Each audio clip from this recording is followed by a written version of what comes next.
વાત નવસારીની કરીએ, જ્યાં એક જ દિવસની અંદર ઓનલાઈન ઠગાઈના કુલ 5 જેટલા કેસ નોંધાયા છે। ત્યારે એક જ દિવસમાં 32 લાખની ઓનલાઈન ઠગાઈના 5 કેસ નોંધાતા અલગ અલગ 17 આરોપીઓ સામે ફરિયાદ નોંધવામાં આવી છે। શેર માર્કેટ કે પછી વિદેશ જવાની લાલચમાં અનેક લોકોએ પોતાના રૂપિયા ગુમાવ્યા છે। ખેરગામ, વેજલપોર, નવસારી ટાઉન, ગણદેવી અને મરોલી પોલીસ સ્ટેશનમાં આ ફરિયાદ નોંધવામાં આવી છે। કુલ 32 લાખની ઓનલાઈન ઠગાઈ કરવામાં આવી છે, જેના 5 કેસ નોંધાયા છે। 17 આરોપીઓ સામે આ હાલ તો નોંધવામાં આવ્યું છે ફરિયાદ।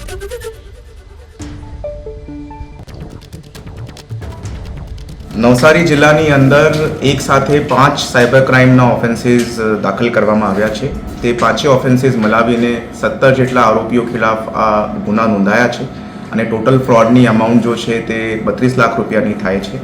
આ તમામ ગુનાઓ બાબતે પબ્લિકની અંદર અવેરનેસ ફેલે તે બાબતે મારી બધાથી અપીલ છે કે સાયબર ક્રાઇમના ગુનાઓથી સતર્ક થવાનું is the need of the hour. અમારે રોજની અંદર લોકોએ જાતેથી સાયબર ક્રાઇમ બાબતે અવેરનેસ લેવાની ફરજિયાત છે।